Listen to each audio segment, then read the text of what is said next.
जिसकी कार में क्या स्कूल है, वो आज की स्कूल नहीं है, वो मैं वहाँ पे डाल सकती हूँ, लेकिन यहाँ पे मुझे भरोसा था, आपने वो तोड़, मैं उसके लिए आपने जो डिसीजन लिया उसके साथ है, लेकिन मैं नहीं बख्शूंगी, ये बात हमेशा याद रखना। और जब भी आपको तब का टाइम होएगा तब मुझे याद करना, क्योंकि मैं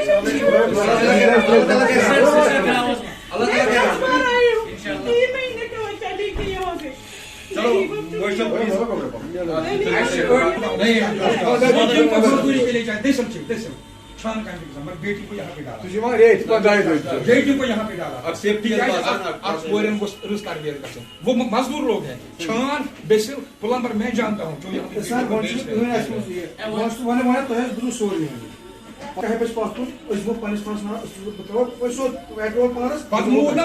आपकी कसम मैं सही बोल रहा हूँ, यम रुक मैं सुबह अमे वो मैं सही आमत मैं तो ऐसा बात कर तुम मैं हूँ हया जावेद, आपका मेज़बान द वॉइस ऑफ कश्मीर और कश्मीर ऑनलाइन से। एजुकेशन यहाँ पे काफ़ी अब मुश्किल हो चुकी है। पेरेंट्स जो पिछले लगभग 2 महीनों से प्रेस कॉलोनी श्रीनगर में एहतजाज कर रहे हैं। देखने वाली बात यह है कि ना ही स्कूल डायरेक्टर इसमें मुदाखलत करते हैं और ना ही कोई इंतज़ामिया का शख्स इनसे पूछता है कि आखिर क्या हाल है आपका। एक स्कूल जो है वो मर्ज किया गया दूसरे स्कूल में, उसकी क्या अपनी वजूहात है उस पर हम इस वक्त बात करना नहीं चाहते हैं। बात तो इस बात पे होगी कि आए ये पेरेंट्स क्यों मजबूर हो रहे हैं यहाँ पे एहतजाज करने के लिए। एक तो इनका इस बात से साफ साफ इनकार है कि हम बच्चों को नहीं चाहते थे कि इस स्कूल से निकाल के किसी और स्कूल में ले जाए, लेकिन अब वो मुमकिन नहीं है। क्या बैकग्राउंड है उस स्कूल का, क्यों मर्ज कर रहा है वो अपना स्कूल किसी और स्कूल में, वो एक दूसरा सवाल है। लेकिन देखना यह है कि यहाँ पे जो डायरेक्टर ऑफ स्कूल एजुकेशन को मुदाखलत करनी चाहिए थी, इस डिपार्टमेंट को मुदाखलत करनी चाहिए थी, लेकिन बदकिस्मती यह है कि यहाँ पे प्राइवेट स्कूल एसोसिएशन जो है उसने सारी कुछ कमांड जो है वो अपने हाथ में ली है। अरे भाई, इनका मामला जो है वो डायरेक्टर स्कूल ऑफ एजुकेशन के साथ है।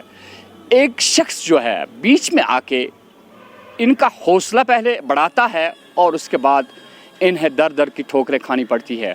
आइए सुनते हैं इनसे पहले कि क्या कुछ माजरा है, क्या कुछ मसला है, क्या वाक़ा है।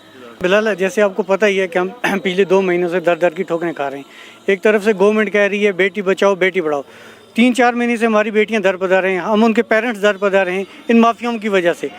उसके लिए हमने हायर अथॉरिटी से भी कंसल्ट किया, डायरेक्टर साहब के पास हम अपनी प्रॉब्लम्स लेके गए, उन्होंने भी हमारा कोई सलूशन नहीं निकाला। वो भी उनके बिहाफ में बात कर रहे हैं, कह रहे हैं हम स्कूल को डीएफिलेट कर देंगे। हमने कहा सर ठीक है, आप एक काम कीजिए, डीएफिलेट कर दीजिए, हम गवर्नमेंट स्कूल में एडमिशन दे देंगे। तो उन्होंने डीएफिलेट भी नहीं किया। हम उनके पास सलूशन के लिए गए थे, वो आगे से हमें ही मालूम प्रेशर में डाल रहे हैं। डीएफिलेट करना है तो उनको किया क्यों नहीं, उनको अगर स्कूल मर्ज करना है तो हमारी बेटियां दर बदर की ठोकरें खा रही हैं। दूसरे नंबर पे उन्होंने सर क्या नाम है इसका, जीएन वार साहब जो हैं वो क्या मुझे बताइए एडमिनिस्ट्रेशन वही चला रहे हैं, क्योंकि गवर्नमेंट आर्डर निकाल दिया है प्राइवेट स्कूल जो हैं उनको एनुअल एडमिशन फ़ीस नहीं लेनी है, वो फिर भी लेते हैं जीएन वार के कहने पे। जीएन वार कहता है ट्रांसपोर्ट फ़ी बढ़ानी है, गवर्नमेंट उस पर कोई एक्शन नहीं ले रही है। इसका मतलब है सीधे जीएन वार है गवर्नमेंट। हमारे बच्चियां अभी दूसरा मतलब सेशन आने वाला है, हमारी बच्चियां अभी तक घरों में बैठी हैं। फ्रस्ट्रेशन आ गई हमें, गवर्नमेंट हमारी सुनती नहीं है। एडीसी के पास जब गए उन्होंने कहा मैं इनको जेल में भेजूँगा, अभी तक जेल में क्यों नहीं भेजा उन्होंने। जो हमारी जो एग्रीमेंट हुआ सीओ साहब के मतलब सामने, स्कूल जो एसोसिएशन है स्कूल के जो ये एडमिनिस्ट्रेटिव है उनके साथ और पेरेंट्स के साथ, उन्होंने कहा था स्कूल रीओपन होगा अपनी पोजीशन पे। जब हम वहाँ पे गए स्कूल बंद था, अभी तक हमें पता ही नहीं है कि इनके खिलाफ कोई एक्शन क्यों नहीं लिया जा रहा है। अभी आप जो दावा कर रहे हैं कि हमने सारा ड्यूज़ जो है हमने क्लियर कर दिए हैं, अभी कहा जा रहा है कि आपके ड्यूज़ अभी पूरे नहीं हुए हैं उस स्कूल में, इसी वजह से कहा जाता है कि आपको दुश्वारी पैदा हो जाती है। ये बात किस हद तक सही है? ये सर इतने बड़े माफिया, इतनी बड़ी गैंग खेल के ऊपर से झूठ बोलते हैं तो हमें चोट पहुंचती है।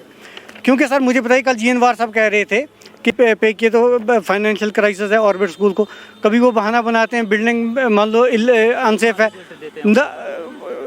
रिज़ल्ट लेने से पहले वो पूरे ड्यूज़ क्लियर किए हैं हम सब लोगों ने। स्कूल इन्होंने मर्ज करना था एमईटी की वो लैंड ग्रैब करने के लिए, या दूसरे नंबर पे जो ट्रस्ट चला रहा है वो पैसे बच्चों के नाम पे, तो हम उनको उसके लिए हमारी बच्चों को कुर्बानी का बकरा बनाया। जो लोग हमें नहीं मान रहे हैं एमईटी में जाना, वो अभी दर बदर की ठोकरें खा रहे हैं। अभी कितने बच्चों का आपको एडमिशन नहीं हुआ है? सर अभी तो मान लो कम से कम 30 से 40 के करीब जो बच्चे हैं अभी उनका एडमिशन नहीं हुआ है। जहाँ पे आपका एडमिशन हो रहा है, क्या वहाँ पे आपको कुछ क्लेम की जा रही है कि आप वहाँ पे सर मांगते हैं एडमिशन फ़ीस, कहते हैं अगर एडमिशन फ़ीस नहीं देना है तो आपको पर ईयर एनुअल फ़ीस 10,000 भरनी है। जिसका बच्चा फर्स्ट क्लास में होगा 10 तक, उसको तो 1 लाख रुपया भरना पड़ेगा 10-10 हज़ार एनुअल फ़ीस के साथ।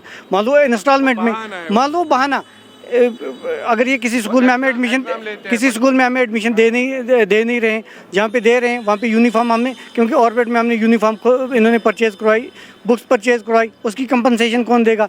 स्कूल इन्होंने 2014 में एफिलेशन ली, आज मान लो चीटिंग करके इन्होंने बंद कर दिया, उसका ये कंपनसेशन कौन देगा? हमें धोखा दिया। एक पेरेंट को 4 महीने लग जाते हैं ये डिसाइड करने में कि हम बच्चों को कहाँ डालेंगे।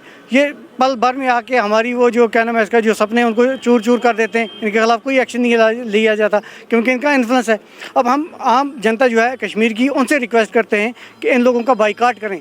जो नसीर काहूसा है उसने हमें थ्रेट दी, जाओ जो करना है करो, इसका मतलब उसका इन्फ्लुएंस है।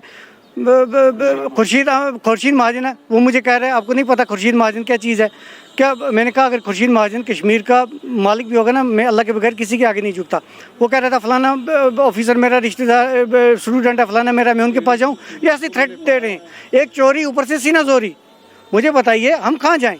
एडमिनिस्ट्रेशन के पास जाते हैं, उनको टस से मस नहीं हो रही, मीडिया के सामने आते हैं, मीडिया वाले भी अपनी बात आगे तक पहुँचाते हैं, लेकिन कोई मान लो सुनवाई हो ही नहीं रही। हम कहाँ जाएँ आप बताइए ना। 4 महीनों से आप सब लोग हमें जानते हैं, हर मीडिया वाले का ये नाम अब ज़ुबान पे रह गया है, लेकिन बदकिस्मती की वजह से यहाँ पे जो एडमिनिस्ट्रेशन है उनको वो ये नाम सुनने के लिए तैयार भी नहीं है। कल हमने एक प्रेस कॉन्फ्रेंस सुनी जीएन वार साहब की, जो प्राइवेट स्कूल एसोसिएशन का प्रेसिडेंट है। उसने बोला है कि फाइनेंशियल क्रंच हुआ है ऑर्बिट गर्ल्स स्कूल को, उसी की वजह से वो बंद हुए।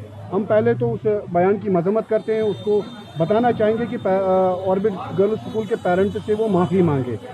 वो असल में उनको इलीगली वो उसको मर्ज करना चाहते थे एमईटी बागात के साथ, जो कि एक डिफेंस स्कूल है। वो 40 कनाल लैंड उसको खाना चाहते थे, बस सिंपल सा उनका एक ही फंडा था। फिर 9 मार्च को हम जीएन वार के ऑफिस में गए। उन्होंने कहा कि मुझे 2 दिन दे दीजिए, मैं आपके बच्चों को आप लोगों की चॉइस के मुताबिक स्कूलों में एडजस्ट करूंगा। लेकिन जो अभी तक ग्राउंड पे ज़ीरो है, जो अभी तक हमारी 28 फरवरी को स्कूल खुले हैं, लेकिन अभी तक हमारी बच्चियां घरों में रो रही है कि हमें स्कूल में भेज दो। लेकिन हम अब उसने जो कल स्टेटमेंट दिया है वो शो कर रहा है कि हम डिफ़ाल्टर्स हैं, यानी पेरेंट्स उस स्कूल में डिफ़ाल्टर्स है, जिसकी वजह से वो बंद हुआ है। ये बिल्कुल ये बयान मजम्मत के काबिल है, उसको ये अपने अल्फाज वापस लेने चाहिए, वो पेरेंट्स से माफ़ी मांगे। असल में हम फिर इसलिए आए हैं कि हमारी बच्चियों को जल्द अज जल्द स्कूलों में एकोमोडेट करें। ये हमारा मुतालबा है सरकार से। कोई एडमिशन फ़ीस नहीं लेना चाहिए, क्योंकि ये जो गवर्नमेंट का ऑर्डर है, फी फिक्सेशन कमेटी का जो ऑर्डर है, एडमिशन फ़ीस नहीं लेना है, लेकिन वो लेते हैं और उसका कोई रिसिप्ट नहीं देते हैं। वो कैश लेते हैं, ना चेक एक्सेप्ट करते हैं, ना ही ट्रांसफ़र एक्सेप्ट करते हैं, क्योंकि वो उनके पास प्रूफ रहते हैं। यही हमारी गुजारिश है आपसे भी, आप लोगों से भी, कि हमारी बात को आगे पहुंचाइए। पहले वार साहब अपना बयान वापस ले ले, ऑर्बिट गर्ल्स स्कूल के पेरेंट से वो माफ़ी मांगे, उसके बाद हमारी बच्चियों को एकोमोडेट करे, जो हमारी मर्जी के मुताबिक स्कूलों में उनको डाले और कोई एडमिशन फीस नहीं होना चाहिए। चूँकि जो मुस्तकबिल है वो दाव पे लगा हुआ है, ऐसे में यहाँ की एडमिनिस्ट्रेशन अगर तमाशाई बनी हुई है। जीएन वार जो अपने आप को प्राइवेट स्कूल एसोसिएशन का प्रेसिडेंट कहते हैं, क्या यही अंजाम है उसका कि बहसियत प्रेसिडेंट आप बात करते हैं और इन्हीं लोगों को प्रेस कॉलोनी आना पड़ता है? अगर वाकई में आप सिंसियर है, आप बिज़नेस नहीं करते हैं, आप बच्चों का मुस्तकबिल देखते हैं कि कैसे रोशन होगा, तो ऐसे में इन पेरेंट्स को आप दर दर की ठोकरें खाने पे क्यों मजबूर कर रहे हैं? हमारी यहाँ से सरकार, यहाँ की एलजी सरकार से खुसूसी गुजारिश है कि वो किसी भी हालत में इसका संजीदा नोटिस ले, ताकि इन पेरेंट्स को मुसीबत का शिकार ना होना पड़े। मैं हाया Javed, the voice of Kashmir और कश्मीर ऑनलाइन से।